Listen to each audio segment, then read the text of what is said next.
All right, this video is gonna be on the Chapter 9 review homework, and just kind of to help you prepare for your Chapter 9 Part 2 test. This is the part that we did the graphing section second. First section was only solving, so we're gonna cover Part 2 here today. Take a look at your packet. I'm gonna talk about the first couple questions now. It says, find the zeros. Well, there are many names that your zeros have. Another name would be root, which you also see over here. Another name would be X-intercept.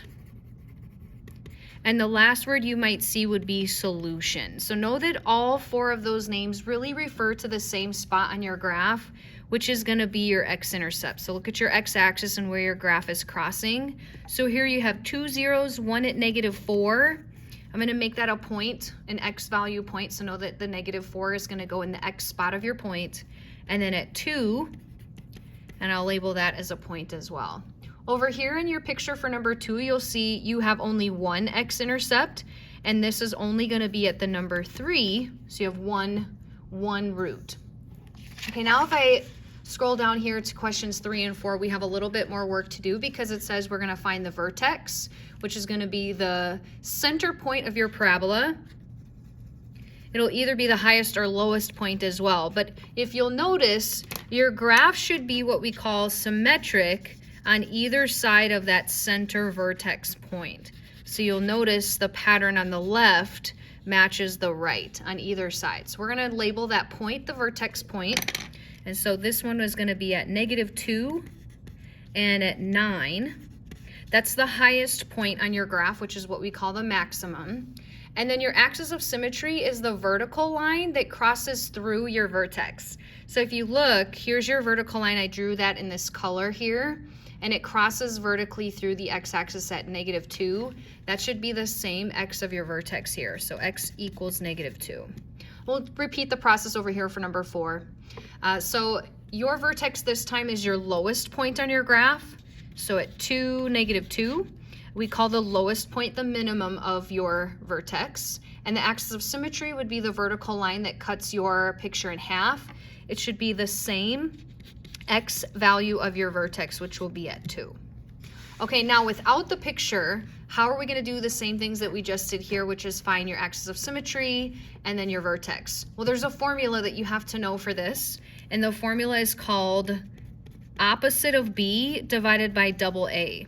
And your quadratic is in this form when it's in standard form. You'll notice this is standard form. It's called ax squared plus bx plus c. So your a is the coefficient of your square term, which here would be, even though it's not written, the number 1. Your b is the coefficient of your linear term, which here would be -10, sign included here, and c would be the number 7. So opposite of your -10, opposite would be +10. We're gonna double our a in the denominator, which would really be the same as 10 divided by 2, which means the center of your graph is gonna be vertically at x equals 5. So x equals 5. Now what you're gonna do is plug in the number 5 into your function. So y equals, I'm gonna substitute in the number 5 now. So 5 squared minus 10 times 5 and plus 7. Well, 5 times 5 is 25. 10 times 5 is 50, and we're going to subtract that, and then we're going to add 7. -50 with 25. 25 minus 50 is -25, plus 7 is going to get you -18. So your vertex is going to land at the same x value that you had for your center, but it's going to be down at 18. Now it's gonna be a little bit different of a process over here for number 6, because standard form, you can easily pull out your opposite b over 2a, but here it's not gonna work exactly the same because you don't have the same form. Here you have what's called factored form. So I'm gonna start by finding my roots, also called my zeros, first. If your factor is x plus 14, and you set x plus 14 equal to 0, and you solve for your intercept, you're gonna get -14. And if your factor is x minus 6, and you set this equal to 0, and you solve, you're gonna get x equals 6. Now your center is gonna be in the middle of -14 and +6. So if it's helpful for you to kind of draw the number line and say, well, if this is 6 and then this is negative 14, what's in the middle? You could do that and you could just count, but it might be a little faster to do an average. An average is the middle. So what's negative 14 plus 6 and divide it in half? Well, negative 14 plus 6 is going to get you negative 8. Half of negative 8 is negative 4.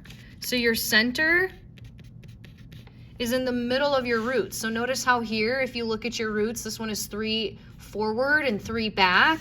If you look at your roots, well, here your root was your 0, so that was your center.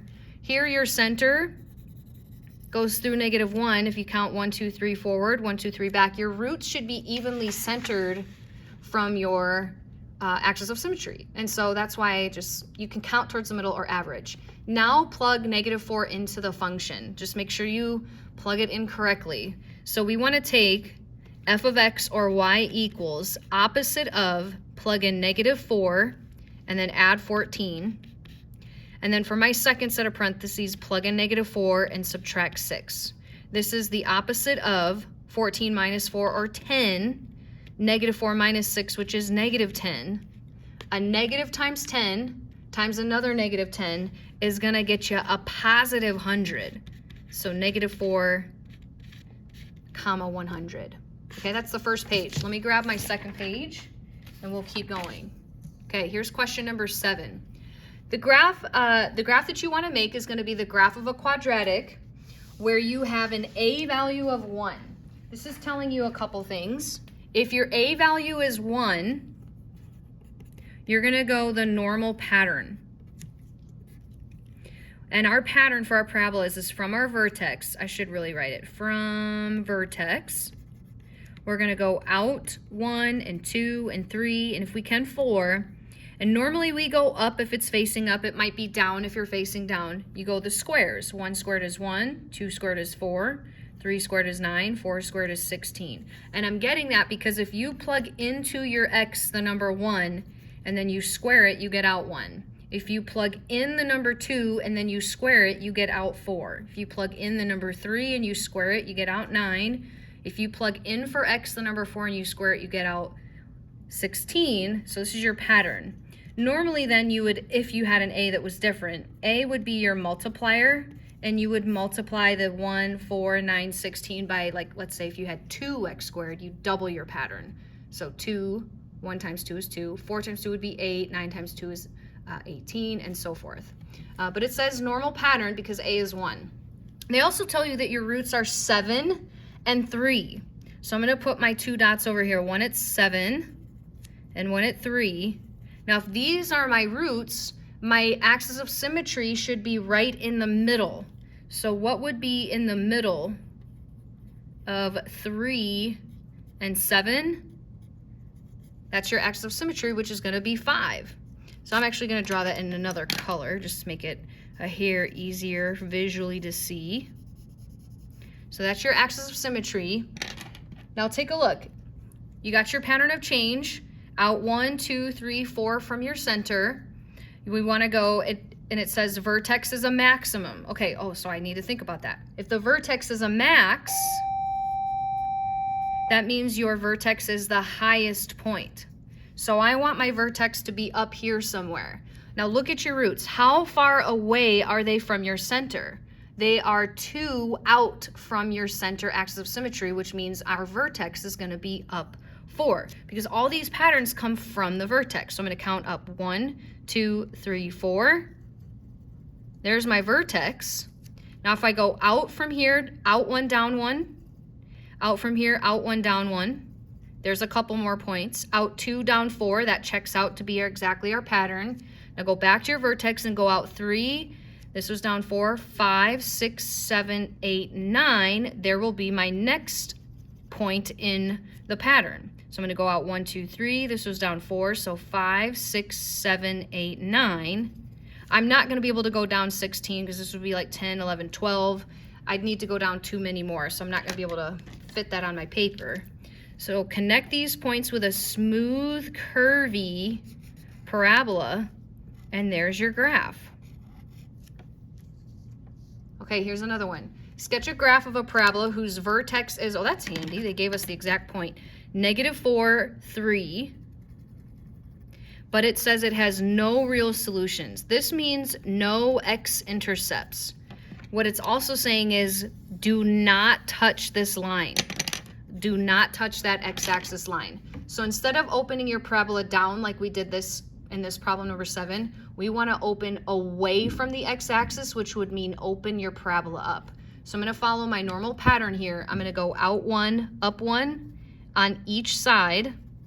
I'm going to go out 2 and up 4,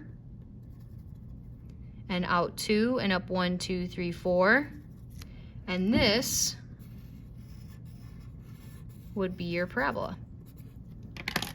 If you want to draw your center to just make it helpful, you can. Okay, here we go. Number 9, using the graph below, write the equation of the function in factored form, and then in addition to that in standard form. The first thing that I'm going to do is look at my vertex. My vertex here, I'm going to make a note of it. My vertex is at the point 3, 1. I'll use it if it's useful. I also see a couple other pieces of information here. I have 2 x-intercepts. One of them is at +2, and the other one is at +4. If your intercept is at 2, if x was equal to 2, then if I move my 2 back over with my x, that's telling me that x minus 2 would have been my factor. So then when I solve it, when I set it equal to 0, I get a solution of +2. And then again, the same process. If x was equal to a solution of 4, and I subtract 4 over to the other side, that means my root of 4 would have been a factor of x minus 4. Notice how your factors and your solutions are opposite signs. Now the only other thing I'm missing is, I notice that this picture is opening down. So opens down, which means you have to have an a value that's a negative. Now what I want to do is see if my normal pattern conditions have been met. Out 1, down 1, out 1, down 1, that's been met. Now what if I go out 2? Does it work to say we went down the normal pattern 1, 2, 3, 4? Yes, it does. So that means just -1 is our A. You're going to go down because your parabola opens down. That means your A needs to be a -1. Now to get standard form, what you're going to do is you're going to FOIL this out, and then you're going to make all your signs opposite. You're going to negate them. So I'm going to take x times x, which is going to get me x squared, x times -4, which is -4x, -2 times x, which is -2x, and a negative times a negative, 2 times 4 will make a +8.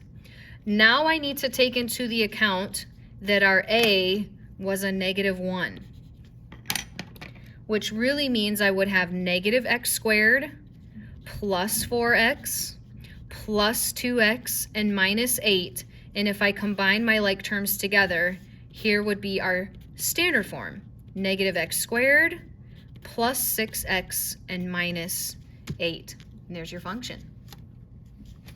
Okay, here we're going to move on to the graphing portion of your review packet. So you're going to be given your function. I think we have about 4 of these, and then you're going to get your parabola drawn on the grid. The whole point is you need to have 5 minimum points. So I'm going to tell myself I need to have 5 points minimum to get full credit for my picture. If it's useful for you to mark out your A, B's, and C's and go from there, definitely do so. But know that we are going to have to do a problem where we have, you'll see this is factored form, so we're going to use this kind of knowledge that we did on part 6 of your review packet, and then you'll see you'll have some standard forms, so you're going to have to use some of this knowledge that we did from number 5 there as well. So we're going to do these things again, but now actually graph the entire parabola. Okay, so here what I have is factored form. And what I notice is if my factor is x plus 6, if I solve that and I subtract 6 over, that means my root, which is also called my x-intercept or my solution or my 0, I'm going to have 1 point at -6, 0. So there's my point over here. So out of 5 points, now I know one of them. If my other factor was an x plus 2, and I set that equal to solve, I have -2 for my answer. So over here. Now that I know my roots, I can find the middle by counting, and that's going to be our axis of symmetry. So in between -6 and 2, these points are 1, 2, 3, 4 units apart. Half of 4 would mean 2. To the center would be your axis of symmetry, which would go through -4. So there's my axis of symmetry, which also means -4 is where my vertex is going to land. Somewhere -4, maybe up here or maybe down there. We're going to figure that out next.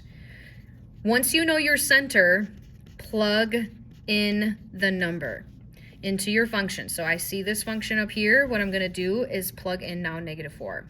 I see y equals, I see a negative in the front. Now in parentheses, I'll plug in -4 and I'll add 6. Then in parentheses, in a new set, because I got a new factor here, -4 plus 2. And then I'm going to find out what my y value of my vertex will land so I can figure out where we're going to go from there. So y equals the opposite of -4 plus 6 is the number 2. -4 plus 2 is -2. I have a -2 times a -2, which would end up getting me +4, which means my vertex is going to be right there. Now, I see this negative out in the front, which tells me that my graph is going to open down. That's a -1. I see -1. So that I also know that means my pattern is going to be my normal pattern. So I'm going to go out from the vertex. I'm going to go out 1 and 2 and 3 and if we can 4. And I said down, so I'm going to tell myself go down my squares. 1 squared is 1, 2 squared is 4, 3 squared is 9, 4 squared is 16. And again, I was talking about that pattern because when you input 1, you get out 1. Input 2, you get out 4. Input 3, you get out 9. Input 4, you get out 16. So that's where this pattern is coming from. So from my vertex, out 1, down 1 on both sides. From my vertex, out 2, down 4. Those points are already done. Now, I've met my 5-point minimum here, but I'm going to see if I can do just one more. Out 3, down 4, 5, 6, 7, 8, 9. So I'm going to add one more pair of reflective points. Now I have 7 points that will show my parabola. So here we go. Smooth and curvy. Connect those points with your line, and you're good to go here. Okay, there's one of our 4 graphs done. Let me switch papers here and let me bring out my next one. So we got a couple more here on this page. Now you'll see here you have a standard form question. I do notice there's a negative in the front. So this tells me if I have ax squared, that tells me my a is -1. Bx is your linear term, which means your b is -4. And normally you have a number term at the end of this. I don't see any number there. There's nothing there, which means nothing or 0 is your c value. Okay, ABCs, which means I'm going to use my formula to find my center. The formula is opposite b over double your a. Well, our b is negative. Opposite of a negative is +4. Double my a of -1 would be 4 divided by -2, which will get me -2 for my center. So I'm going to draw that vertical line here. Then what I'm going to do is plug in the number -2 and find out where on that line my vertex is going to land. So y equals opposite of, now I'm plugging in for my x, -2, square it.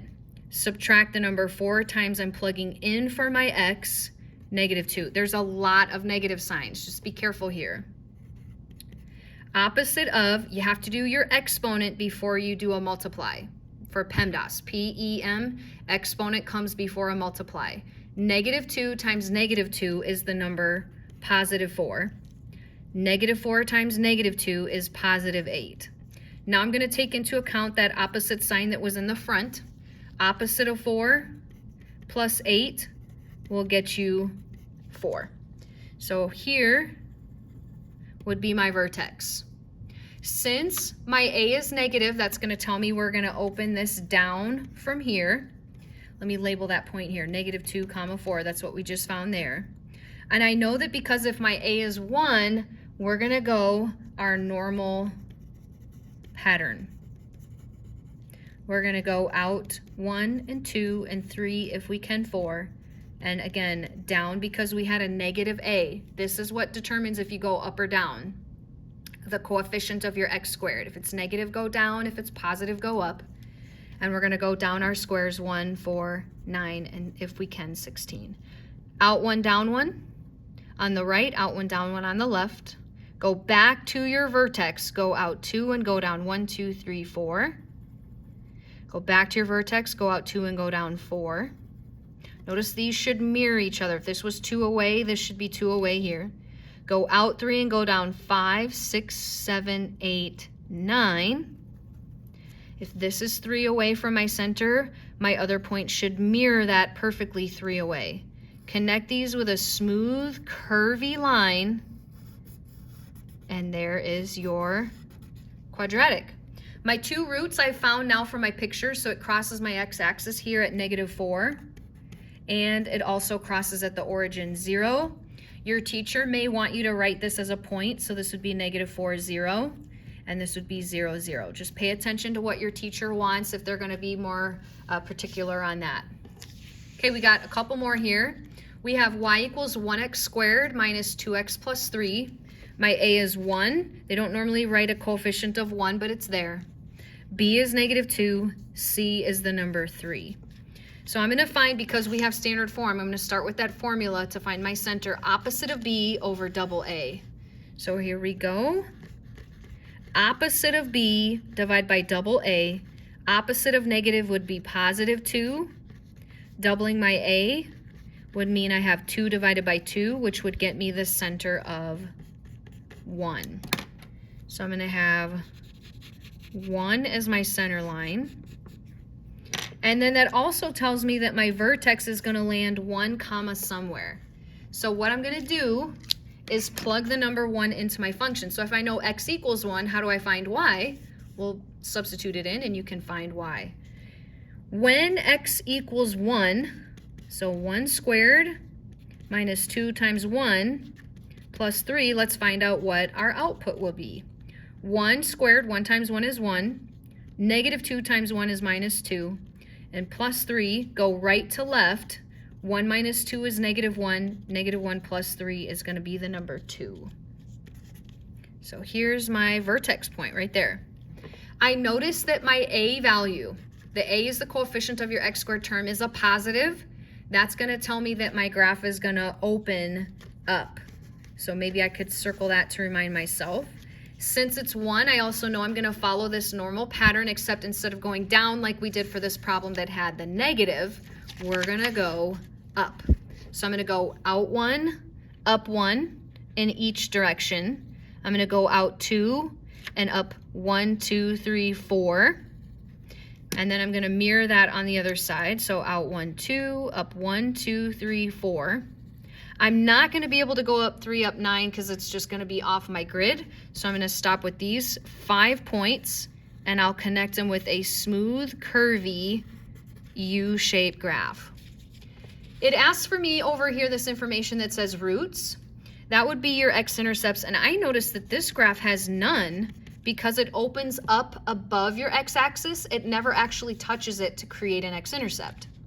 And then the y-intercept. The y-intercept you can get not only from your picture, so hopefully you can look and see where it's crossing this y-axis here, but it is also the c value of your function, because your y-axis would be when you substitute in x equals 0. If I had plugged in a 0 squared minus 2 times 0, those two terms are going to zero out, and then I'd have just plus 3. So 0, 3 is the point that crosses the y-axis of my grid. So 3 would be my y-intercept. The next one here, we're going to change our pattern. If you notice I have an a value of 2, notice up here how we were talking about our pattern. We're going to have to alter that pattern here. Okay, I also notice I have standard form, so I will start with my formula for my center, which is opposite b over double a. So let's see here. A here, 2x squared means 2. This is positive, which is going to tell me my graph is also going to go up. My b is my 8, which is the coefficient of my linear term. I have no number terms, so c in this case is going to be 0. Okay, opposite of b. Opposite of positive 8 would be negative 8. Double your a on the bottom, or 2. I get negative 8 divided by 4, which is going to get me negative 4 for my center. I'm going to plug the number negative 4 into my function, and I'm going to find out what I get. Actually, hold on. 8 divided by 4 is not 4. Let's fix that right away. Otherwise, I would be building my whole picture from the wrong center. Good thing we caught this. Opposite of 2. There we go. 8 divided by 4 is 2. Here we go. Plug in negative 2. My bad. Good thing we caught that. Negative 2, plug it in and square it into your x. And then again, plug in negative 2 for your x. You can type this in exactly as you see it on your calculator, but I'm going to work it through here with just my math. PEMDAS, E comes before multiply. Negative 2 times negative 2 is positive 4. 8 times negative 2 is negative 16. I have 2 times 4, which is 8. 8 minus 16 is negative 8. So my center was at, oh, I didn't fix this one here. Let me fix that one. We had fixed this. This was, I had said 4, that was wrong. It was actually at half of 8. 8 divided by 4 is 2. Okay, so here we go. Negative 2. Here's my center line. And down at 8, oh, 1, 2, 3, 4, 5, 6. Oh, all the way at the very bottom here. This grid doesn't go down to 10. It goes down to 8. Just look at your chart to clarify that. Now, I want to use the knowledge that I'm going to go up because my A was positive. And I also need to think about my pattern. Your pattern's going to be altered by your A. So if A equals 2, we need to double our pattern. So pattern of change. We're going to go out normally 1 and 2 and 3 and 4. We're going to go up normally 1 and 4 and 9 and 16. That's your squares. You input a number, you get out your squares. But now I have to alter my normal up pattern, multiply by 2. So it's this row here that we are doubling because multiply by 2. 1 times 2 is 2. 4 times 2 is 8. 9 times 2 is 18. 16 times 2 would be 32. So from my vertex, which I have here, I'm going to go out 1, up 2 this time. Out 1, up 2. I'm going to go out 2, but this time up 8. So 2, 3, 4, 5, 6, 7, 8. That's at the origin. Mirror that on this side. Let's see, can I go up 18? If this was 8, then 9, 10, 11, 12, 13, 14, 15, 16. Ah, too bad it didn't go up to 10. 17, 18. I mean, if you want a rough estimate, it's not going to hurt. Okay, so roughly, I need to go out 1 more and up 2. Hopefully those are about the same height. Connect your points with a smooth, curvy parabola. I like to go sometimes from point to point. That just helps me make this a little more accurate. My graph where it crosses my x-axis is in two places. -4, if your teacher needs you to put it in a point, it would look like that. And at the origin, 0, 0. All of our graphs are done for this section, so if you need a refresher, you can go back and watch any of those. But now what I have last is our application. So remember when we were doing like our opposite b over 2a and we're finding our vertex, our height of our vertex, really the y value, that's going to be applicable here, which is why we combine these in the same section here. So here's our last portion of the chapter 9 review. I know this is getting long, but you can always fast forward to the part that you need. So here we go. Number 14, a ball is thrown into the air. So I'm going to draw my little stick person, and they have a ball. They're going to throw it into the air. It says the height of the ball is in meters, can be modeled by this function where y represents the height of the ball. Okay, I'm going to throw the ball. And here I am standing on the ground, okay? What is the maximum height of the ball? To find the maximum height, just like what we had been doing on all these other pictures, was you first have to find opposite b over 2a, which is the center, and then plug that number in. That's what we need to do here. Opposite of your b, divide by double a in this sentence, because you have some decimals here. So let me highlight this, make it a little easier to see here. Ax squared plus bx plus c. Our a is negative 4.9, b is 2.44, and c is 0.91. Opposite of positive is negative 2.44. Divide by double my a, or double negative 4.9. Multiply this on your calculator if you need, or if you can do it without. Okay, we need to multiply the bottom before we divide. Double 4.9, almost double 5 would be negative 9.8. This was 0.1 shy, so if you double it, 0.2 shy. Two negatives will cancel out, make a positive. So now I'm going to use my calculator here. 2.44. Negative divided by negative is going to make a positive answer. Divided by 9.8. If you want to put the negatives in, you'll see they will cancel out anyway. Now my calculator will give me my standard form. So if you have a calculator like this, you can always convert that to a decimal. So I got 1.248. This 8 is going to round my 4 up. So I'm going to always do about 2 decimal places. So I'm going to do 0.25. Now this is my center, which is my axis of symmetry, which is on the x-axis, so that's telling me seconds. Plug this number into your function and you'll get out the max height. So this is like at 2.5 seconds. Now how high does it go? I don't know. I have to plug in 2.5, okay? So I'm going to plug in 2.5 into my function, or I'm sorry, 0.25. Y equals negative 4.9 times 2.5 quantity squared, because that's a square, plus 2.44 times, and look, I messed it up again. I said 2.5, but it's not. It's 0.25. Let's fix that. And then plus 0.91. Okay, let's see if I can type this out correctly now. Negative 4.9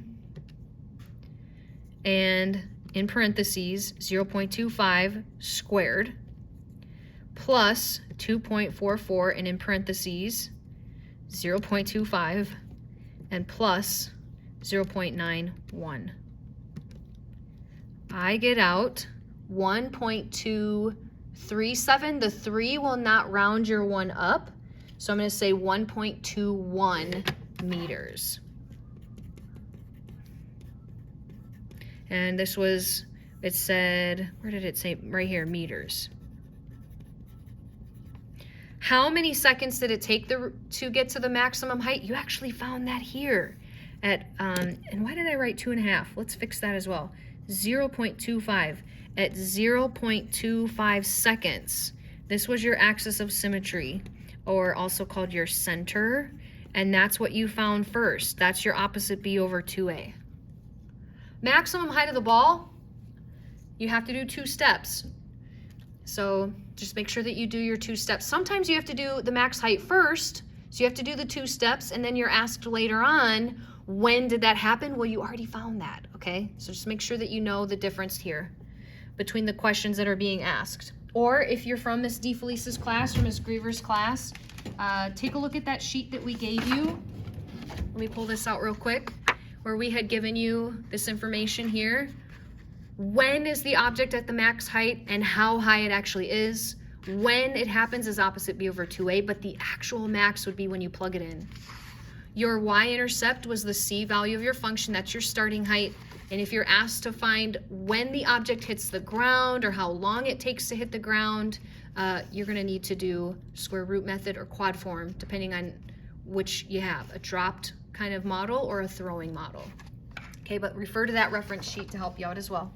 And then starting height of the ball is the c value of your function. So take a look at your function. The c value was 0.91 height, so meters. Okay, I'm ready to move on here to number 15. A set of car keys is dropped. Okay, so that's some good information for us. From the window that is 40 feet above the ground, where h Your function h of t means your function of height is in terms of time. So height is in feet, t is in time, seconds. How long does it take for the keys to hit the ground? This is a drop model. And I'm actually going to pull that reference sheet back out because on the back, you'll see a dropped object. We're going to use the square root method to solve, and here's your model, except for we are using, did they say feet? Oh, perfect. The negative 16 is for feet. And your S is going to be your initial starting height. T is your time. We're going to solve for when it hits the ground. Well, how high is the object? If it hits the ground, it would be 0. Ground level would be 0. So I'm going to use this model. H equals negative 16t squared plus s. If they're asking for this object to hit the ground, that's what this says, hit the ground, my h needs to be the number 0. And if s was my starting height, it said that the window was 40 feet high. I need to plug that in for my starting height, which would be here. Okay, so now I'm going to use the square root method to solve, and I'm going to isolate my t term first. So I'm going to subtract 40 to the other side. So I'm getting my variable term alone. Now the term itself is alone, but the letter isn't by itself. So to solve for the letter, you have to get rid of the coefficient of negative 16. Okay, now I'm going to come over here because I need some more room. Negative 40 divided by negative 16. Two negatives are going to cancel out and make a positive. Now 5 halves is the same as, let me convert, 2.5. 2.5 is equal to my time squared.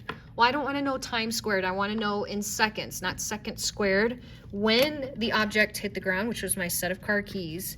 Now I have to undo my square with a square root. Don't forget to apply the plus minus sign.